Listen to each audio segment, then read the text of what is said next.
3% of all people were of an Asian ethnic background.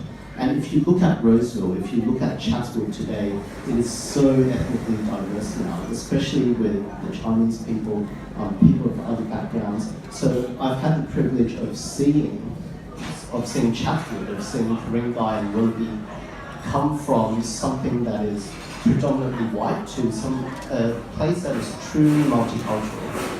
Now, over time, as I grew up here in Australia, I actually married a local woman whose family is Australian. So my 1-year-old daughter is mixed, and we are quite open to multiculturalism, and that is something that I'd like to see more here in Australia. I was, about 5 months ago, a very happy ratepayer. So I just paid council whatever they asked for, and then I just ignored that part of life. I had no interest in politics. However, one day I found out about local council elections. I found out about this online in an advertisement. I decided, who am I going to vote for? And I went to the council website, I looked up the descriptions of each councillor there, and I decided that, hey, first of all, we need more multicultural representation, because what I saw was a list of completely white people, which is completely fine by them. I thought, given the number of, especially Chinese or Asian descent people in Willoughby, in Ku-ring-gai, in our general area, it would be great to have great representation there. So that was one of the reasons why I decided to run. The second reason why I decided to run was after reading the description of these councils, I genuinely believed that there was a good opportunity for me to contribute to the future direction of our council. Our council is in a position where we're about to spend a lot of money. We're talking about $400-500 million in the next few years. And I was quite concerned as a ratepayer that if you leave it to people who aren't fully qualified to do it, then our council would go broke. So that was one of my motivations for running as well. But going back to the topic of multiculturalism, I'm very encouraged that in these local elections, in the elections just 2 months ago, down south in Willoughby Council, we've got Brendan and we've got Christine, both of them got elected.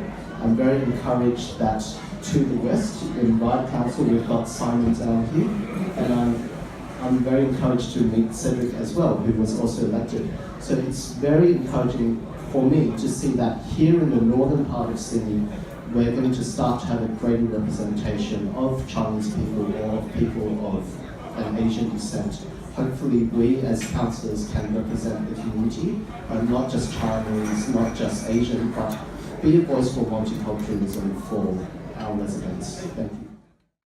From City of Ryde. Well, I have so many old friends here, that including Carrick. That's why my name was forgotten by him, because I don't think I'm new. Today's new councillors event. Well, first of all, I would like to congratulate all the newly elected councillors, and also thank you for Carrick organizing this event.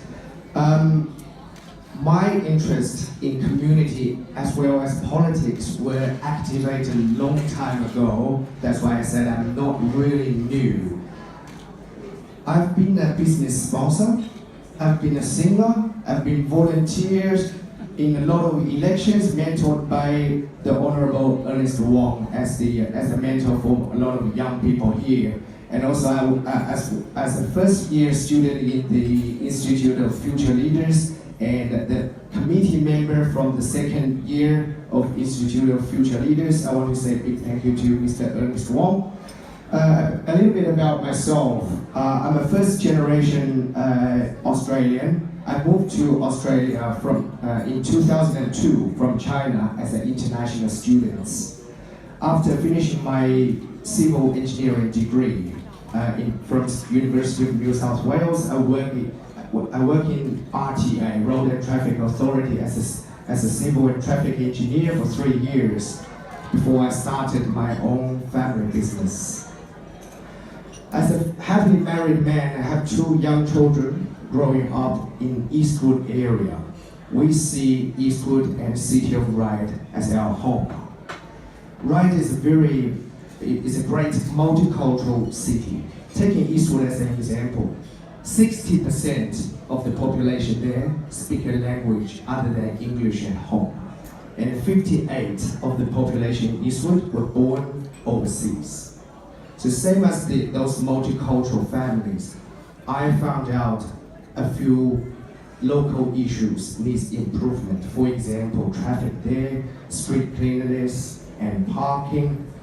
However, I also found out a much bigger issue in the multicultural community there, is that we need to make ourselves heard. To make ourselves heard, it sounds simple, two critical steps. We speak, and the councillors who are elected to solve people's problem, listen. But in the ethnic community, many of us decide not to speak about our concerns. Sometimes, because of our language barriers, we don't feel confident in communicating in English. And sometimes, we fear that we may be targeted for our race. So I feel responsible that I want to stand for the multicultural community to encourage all of us to speak. I want to be a voice for all. Well, there are so many Chinese-speaking guests tonight. Please allow me to say a few words in Chinese. 各位讲中文的朋友哈，大家可以看到我们今天在座的很多的新当选的议员都具备同样的特点。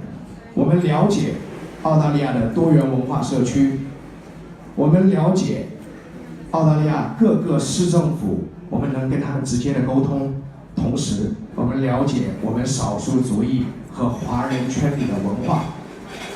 所以，如果想现在在座的这个团队可以成为大家的喉舌，这个在座的团队是你们的团队。如果我们要让我们的社区发展得更好，我们的责任是让大家的声音被听到，而我们所有人的责任是把自己所关心的话题勇敢地讲出来，无论是用专业的英文、平淡的英文，还是你自己的语言 ，Mandarin, Cantonese, it doesn't matter. Speak about your concerns. Well, I would like, as a final, speaking councillor, I would like to suggest this. Let's give a big round of applause to all the elected councillors and also to all the candidates who put their hands up, because we all care about our community, and also for Chinese Australian Forum. Let's work together. Together we can be a strong and united community. Let's give all of ourselves a big round of applause, okay? Thank you.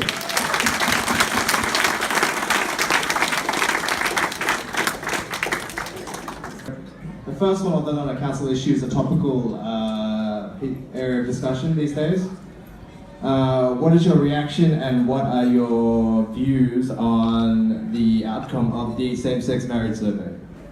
Now, of course, I grew up in a traditional Chinese culture, which is I very, very proud.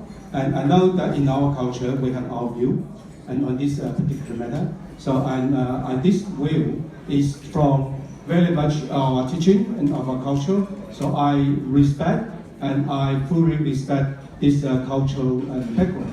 So if you see, and some election, including the electoral parliament. So we have a very large of that we call immigrant, that community who voted in other way, and rather than that the mainstream and that the local. At the end of the day, my reaction was I was unsurprised with the result.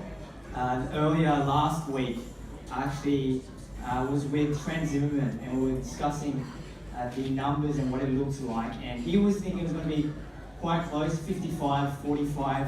Obviously, there were those who were suggesting the polls of about 70%. Thank you. Well, firstly, I have no issue with same-sex marriage. Seriously, I have no issue with gay couples, transvestites, and so on. No issue whatsoever. However, I am not in a gay relationship, and that's right, and neither is my son. Now, if my son is going to grow up to be gay, I will not love him less. But currently he's not. What I'm against is sexual bending. There are some schools where they have a cross-dressing day, which I'm against. No, I'm not against same-sex marriage, but I'm against cross-dressing day.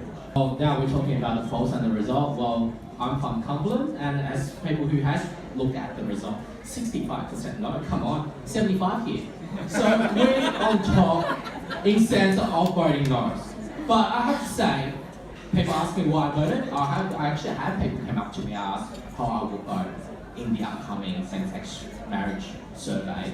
I said I voted yes, because I just think it's unconscionable. I guess to cut the chase, I did put down no. Unfortunately, for some people might object to that. I guess everybody is happy with yes, some people are happy with no. No choice, I did voted no. The problem is that I do believe in a high order of a Christian. This feeling that the room is going to be divided into 60-40, at least that's according to the data anyway. So no matter what I say, I'm going to run the risk of displeasing someone, but enough of that. I think what I'm going to do today is to use that old excuse of the fact that I'm actually here as a councillor. I'm trying to dodge that question if I can, but I'm quite happy to share with you my personal view after this. If you really truly want to know what I have voted for, so I'm just going to go, yeah, I'm not here to make a comment, sorry. 5 months ago, before I decided to run for council, I was actually on the path to become an Anglican minister. So I studied at Moore Theological College. My intention after graduation was to become an Anglican minister. Now you could say, now that I'm a politician, am I still going to become an Anglican minister? Who knows? Maybe further down the track. Personally, as a Christian, I voted no. My wife voted no. Why did we vote no? Because we genuinely believe that the God who we believe in, the God who sent his son Jesus to die for us, that he does not want us to live that type of life. So that is why I voted no. That's why my wife voted no. One of the perspectives, Ken Willoughby, a feng shui master, did not come in. It will be a disgrace for us. My question is, I'm really concerned about the recent press releases, in particular, Sydney Morning Herald and the Australian, the last few months, attacking candidate who is going for election as being the third force for China. To me, the attack on Simon Chow, which is, I know him very well. He is a true Australian, and yet he's being attacked for standing for election. And there's a lot of adverse publicity given to donation Chinese. To me, it's more racism. So what's your advice? How can we counter that from your perspective? I'd like to know. Because we've been invited to comment from some of the universities to actually take part in debate. I'd like to comment on that. Maybe you can assist us with some of the comments. Thank you.